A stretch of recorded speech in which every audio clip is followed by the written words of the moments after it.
Hey guys, guess what? It's Korean drama It time. is Korean drama time. And we got a new one this go round. We're adding a Yes. new one that we're watching and it's called Run On.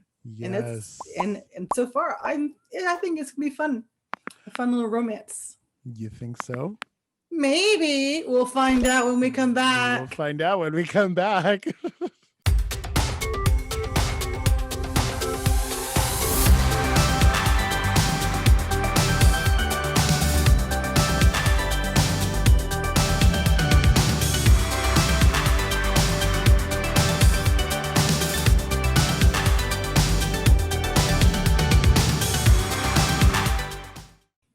Hey, hey, hey. Are Hey, hey, you hey. ready to talk about episode 1 and 2 of Run On? I am. Did I just say am?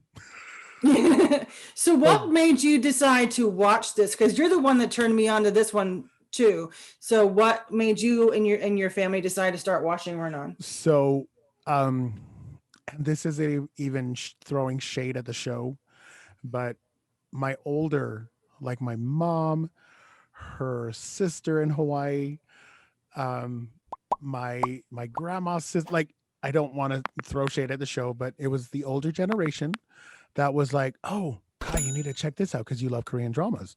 And I was like, oh, okay. So I watched the trailer and I was like, it's kind of cute, but I'm actually gonna follow through because I think it's fun. And I told you before, I thought the two main actors are very, very attractive. They're very, very attractive. um but I am kind of getting tired of the whole rich family, poor family, Mm-hmm. find each other, find love. So I think that's the only thing I'm kind of like, oh, okay, we could have done something new, like maybe, two rich kids, Right. or you know what I mean, just stop with the whole rich thing, poor thing. Well, they're But never gonna stop that in Korean dramas because because it works. because it works and it's a formula that works. And you know Right. what's fun about this drama is it's on Netflix, as most of the dramas we watch, but this is not a Studio Dragon drama. This I is saw one that. by JTBC, which is a cable channel in Korea. So Oh. yes, so it's on JTBC and it airs concurrently on Netflix as well. So Oh, so mhm, it's simultaneously mhm, with, mhm. so at the same time in Korea we get, Yes. oh, Mhm. that's actually brilliant. That is actually very smart. I like it. And Yes. did you like I mean, it starts off the typical, you know, getting ready. One's getting ready in a fancy house, the other one's getting ready in a normal house, and they're running, and one's running sloppy, one's running his laps. The other one goes to his closet, and she goes to her hanger rack.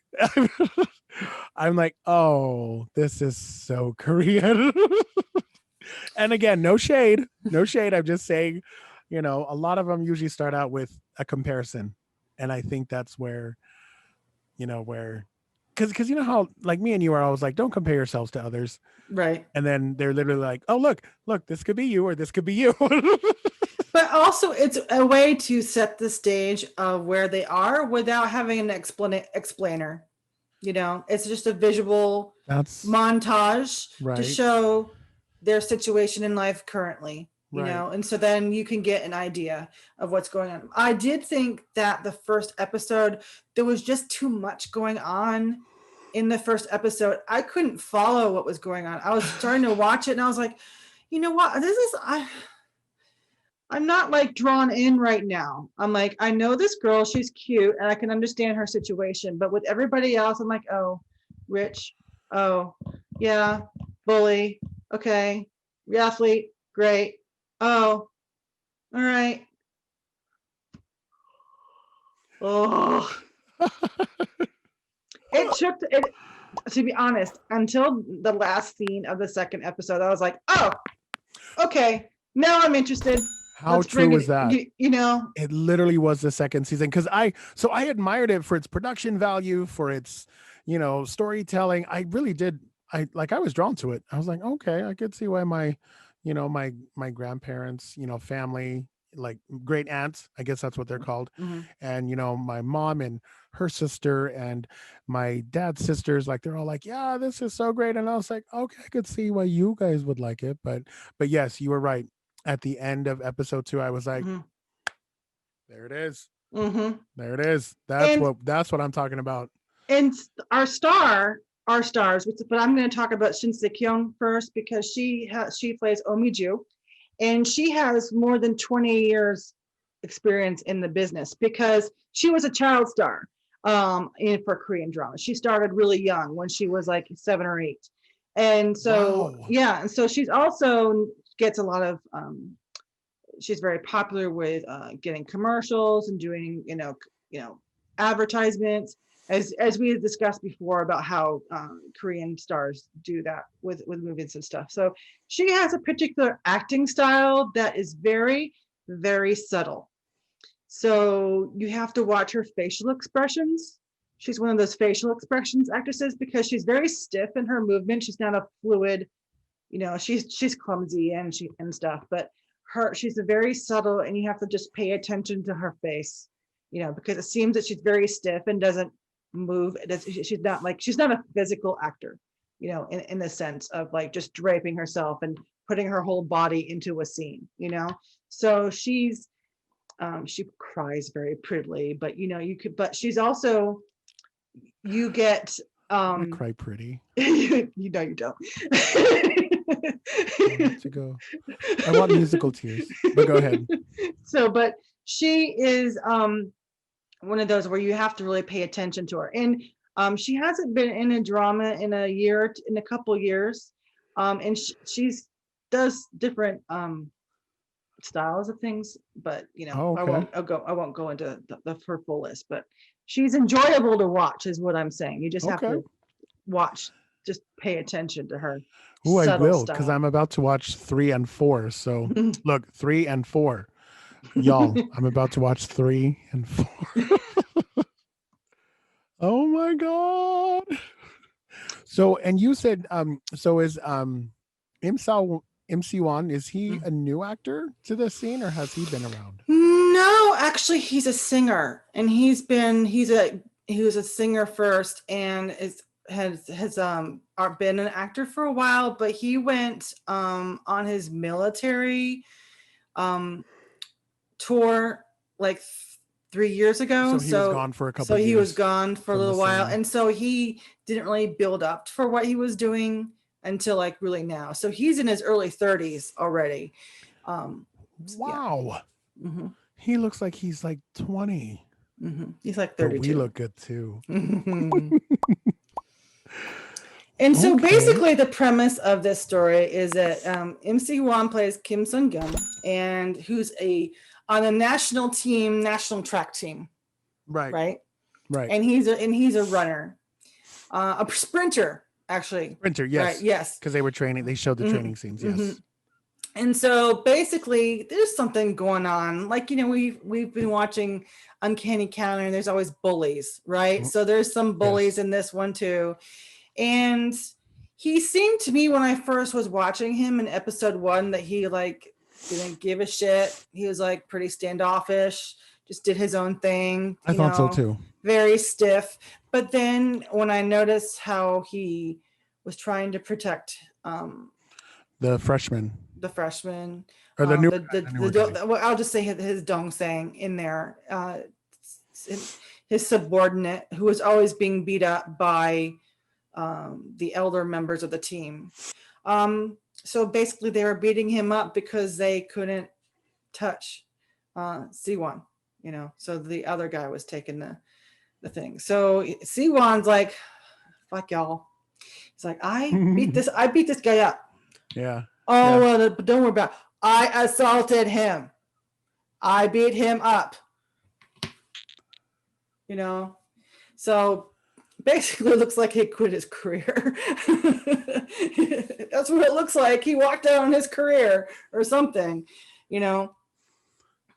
And I also liked Omiju because she works with words and she's a translator for movies. So I was like, Oh, I have a great appreciation for the people who subtitle these Korean dramas for us. Thank you so much. So she's basically worked as a subtitler to translate. She's like, it was really kind of funny when she was trying to explain what she did for her job, and she was nerding. You could tell she was nerding out, and his eyes were starting to glaze over. This is kind of how yours eyes glaze over when I go on and on and on about Korean dramas too much. You're like, Tina. Exactly what you're doing just now. Yes. She could talk for hours, y'all. She could talk for hours. She loves Korean dramas. We both do, but she has an extra. Tina's a goddess when it comes to Korean I'm a dramas. special one with these Korean dramas. Yes, I know. But I think we need to go to South Korea now. I think we need to go to. So let's start brushing up on our Korean. Yeah, maybe you. Yes. And it's funny because when I speak Japanese and try to go Korean, they're like, no. They're like, stop it. But I mean, I'm excited to keep going because especially at the end of season episode 2, I was like, oh, okay. Yeah. What can happen? We're not going to spoil it. It's like, I definitely. I mean, you got your people who are rich over here, and Miju has no family, so she has to depend on her co-workers for good reviews, and she has to act, subordinate to people, and she doesn't like doing it, and she stands up for herself in several instances because she hates.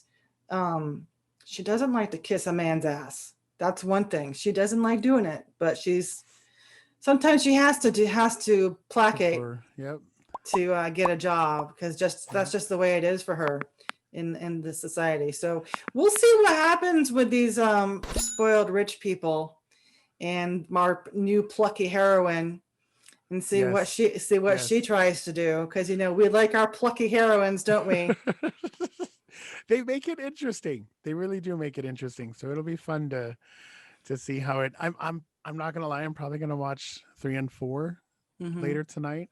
I do have a lot of things I need to get done, but I'm gonna try to watch 3 and 4. Yeah, this show comes on Wednesdays and Thursdays on Netflix, so it's a midweek show. So that's it'll be good, and it's better. It's even better. So yes. This show lasts until early February, so we have a fun next couple months. And then the Uncanny Counter comes back when? It comes back this weekend. Tonight or tomorrow? Tomorrow, the episode 9, the first weekend in January. So yeah, we'll bring you some more Uncanny Counter next week. Yes, because we always tape a week behind. Yeah. Yes. Yay. Have you guys seen this? Have you guys seen Run On? And I know most of you probably Google Korean dramas. You've seen it. Just admit it. Admit it. But what do you guys think about it? We're excited to keep watching it. We'd love to discuss it. So if you guys want to leave a comment below, get up in the mix, and we can just talk about it, because we'd love to know what you guys think. We already know what Tina with thinks Korean dramas. Yes, especially Korean dramas. Yes, and I want to know, I'm going to pose a question to you guys right now. What do you eat while you watch Korean dramas? Do you have a particular snack that you like to eat when, do you like to eat noodles? Do you like to eat chips or popcorn? What's your go-to snack when you watch Korean dramas? I want to know. Let me know. Is it like that? What is it? Comment below, y'all. We'd love to hear from you and answer the question. Don't forget to like, subscribe, and ring that bell. Oh, so pretty. See you guys next time. Make sure to check out our other videos, and see you in the mix.